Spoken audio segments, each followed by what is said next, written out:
O ito, sasamantalayin ko na. May isang comment. Kamusta na raw yung motor, yung 200 NS. Maybe ang sinasabi mo kasing 200 NS is yung 2024. Bale, hindi ito yun. Itong motor ko na to is 2015 to. Luma na to. So yung mga errors na sasabihin ko rito, maaaring hindi na error sa new model, no? Maaaring hindi na yun ang error.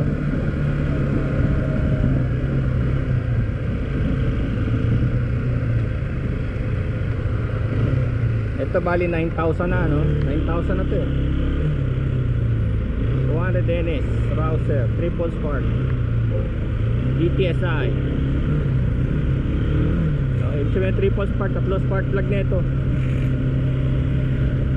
Matulin, kung sa matulin. Kaya lang dahil nga hindi ako sanay kasi yung isang bike 135 lang eh. Tsaka yung isang bike ko 110 CB110 sa Rouser 135. Medyo mataas sa gasolina to. Natataasan ako pag long ride. Nung kasi pumunta ako ng Muñoz Nueva Ecija, inaabot ako ng 800 pesos. So medyo nabibigatan ako. Parang lumalabas to, parang 38 na lang to eh. 38 kilometers per liter. Ganun na lang lumalabas dito. 200 kasi, triple spark. Malakas kasi to. Malakas ang power, malakas ang torque. Maabot to ng 140 kung talaga 140 kilometers per hour. Mabilis siya. Kaya diba, nakakabit na, yung makina nito ginamit sa Bajaj RE. Naalala niyo yung Bajaj RE? Yung pinagta-transport na mga 6 na tao paakit ng bundok. Yung Bajaj RE, isipin mo 200, 220cc, 220cc lang yung nakakaakit ng 6 na tao. Ganun yung makina nito eh.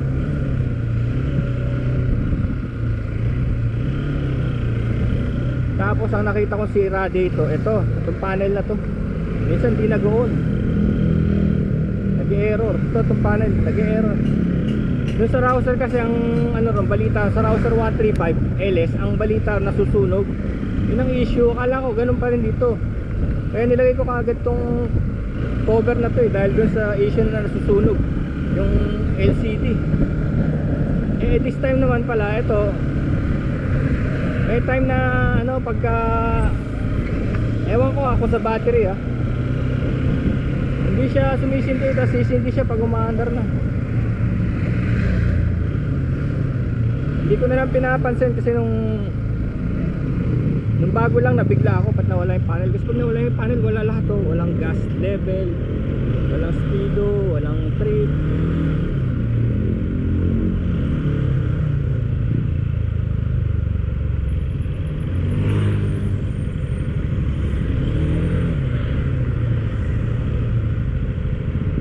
So yun lang, nagulat ako dun.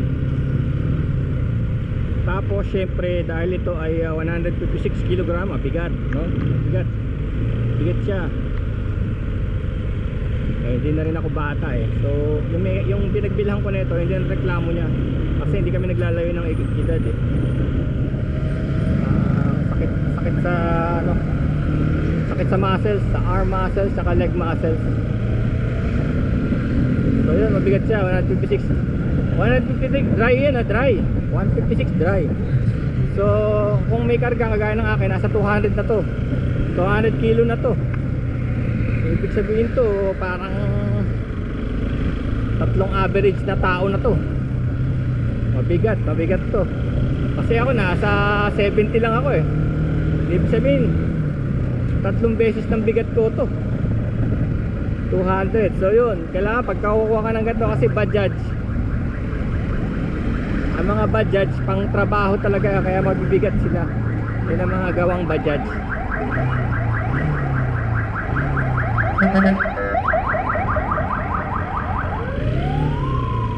Pero matibay ang mga Bajaj. Mabigat nga lang. Kaya lang sa India, pinang-re-racing to ng mga Indianong bata ro, kabataan to. Yun nga, doon ko nga nakita yung 140, 150, hanggang sa 170. pa rin to ng limiter, naka-limiter pa rin to eh. Pwedeng tanggalin yung limit nito eh. Pwedeng i-adjust yung limiter nito, i-open. Nilimit to eh, by law. Kailangan by law, sumunod ka sa maximum speed lang na pwede ng bike mo eh. Tinanggal nila yung limiter nito eh. Kaya lang, di ko naman kailangan galawin yun dahil di naman ako nagre-racing. Saka nakita ko yun kaya may limit dahil dun sa temperature, overheating. Kasi yung pinatakbo nila ng 170 yung motor nila, nagbabaga na yung tambucho. Naging red hot. So pinatakbo nila ng 170, naging red hot. Ibig sabihin malapit na sumabog. Sobrang init. So hindi talaga pwedeng basta-basta ginagawa.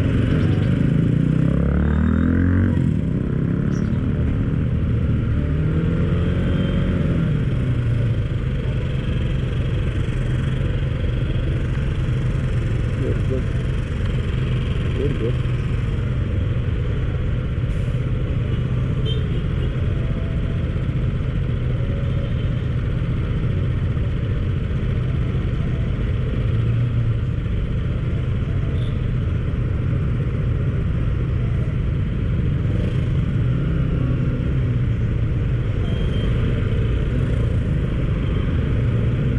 Ulitin ko this is not the latest model Hindi ito 2024. Maaring lahat na sinasabi ko sa inyo ngayon wala na raw sa new model. Baka naaayos na nila. Isa pang problema dito yung headlight, ang labo. Ayan kaya dami, tatlo yung ko, yung auxiliary lights, tatlo ang labo. So yun. Of course, bad judge, being a bad judge, matigas ang clutch, no? Matigas ang clutch pero mas matigas pa rin yung mga China bike. Pero so far as yung cambio,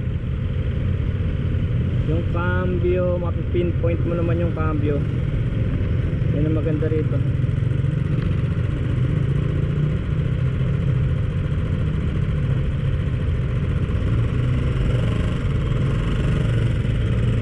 Yung cambio makakapa mo naman. Hindi kagaya ng ibang China bike. Yung mga China bike na may clutch, hindi mo man mahanap yung neutral eh.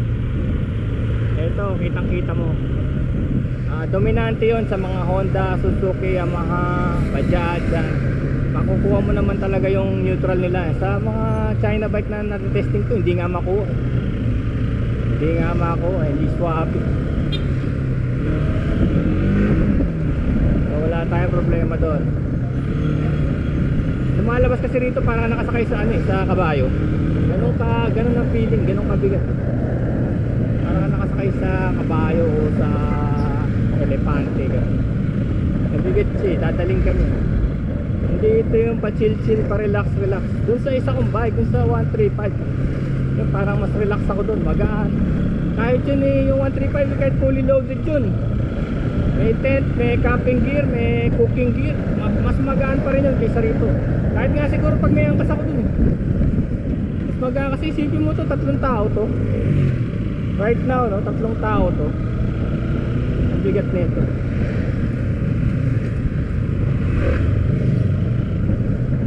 Pero I'm not complaining, no. I'm not complaining. Kinokompara ko lang. Hindi ako nagko-complain sa motor na to sa bigat niya kasi alam ko na eh. Reklamo na nga yun ng dating may-ari. Mabigat nga, masakit sa katawan. No? Ito rin kasi yung exercise ko eh. Natitrim yung katawan ko eh. Nang di ako nagwe-weights kasi ito na yung weights ko eh. Ito na siya eh, binubuhat ko siya eh. Yung pa-park lang na ito, sasakit katawan mo eh. Pa-park lang ha. Tapos yung hands ko naman, lakas ng grip ko dahil dito sa clutch na to. So yun din yung advantage niya eh. Para na-exercise ako eh. Kaya hindi ako nagko-complain kasi galing ako sa Honda CM400. Galing ako sa Honda CM400, walang radiator yun, puro bakal yun, puro alloy. Wala siyang radiator, cooling fins lang siya. Kaya sanay ako.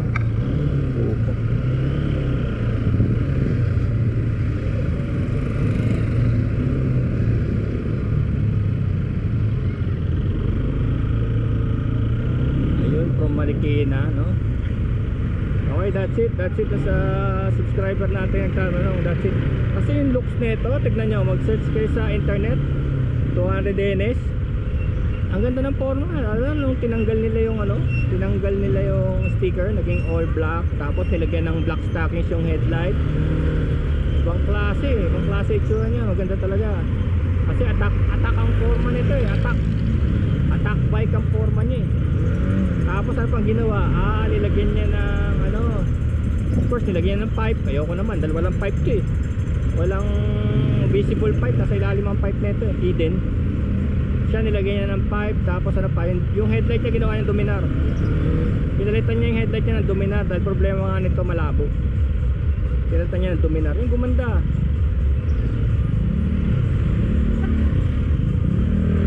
Sa ngayon hindi ko magawa yun dahil bago pa to eh. Kasi diba 4 tong bike na to, ginalaw ko na nga yung 3 eh. So ito na lang yung natitira kong halos stock pa rin. Ginalaw ko na yung 3. Pwede ko nga sana gawin to yung parang na naman, classic bike. Diba yun ang uso ngayon sa Royal Enfield o kaya sa MUTT, Triumph, di ba? Yan ang uso ngayon eh. Ginawa nilang classic eh. Tama-tama na yung katawan nito eh. Yan na lang headlight na lang. Nakatangke sana. Pero ayoko na. Marami na akong ginalaw eh. Ito na yung pinaka-stock.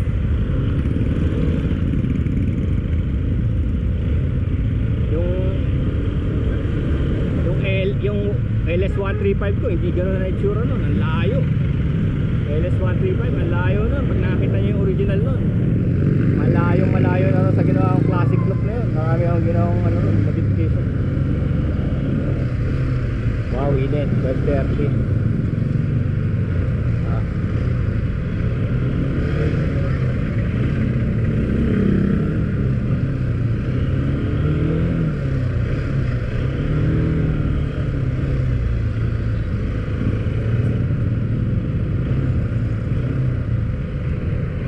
Ito na yung isang highway na pinapakakaliwa natin kasi ito yung papuntang Makabud. Mukha itong papuntang Commonwealth eh, mukha itong yung papuntang Batasan eh, pero hindi ito yung isa. Dahil dalawa lang sila naman eh, diba? Dalawa lang naman silang natin sa Batasan. JP Rizal to, pakaliwa tayo Rodriguez ang pangalan nito. Rodriguez Rizal. Rodriguez Avenue.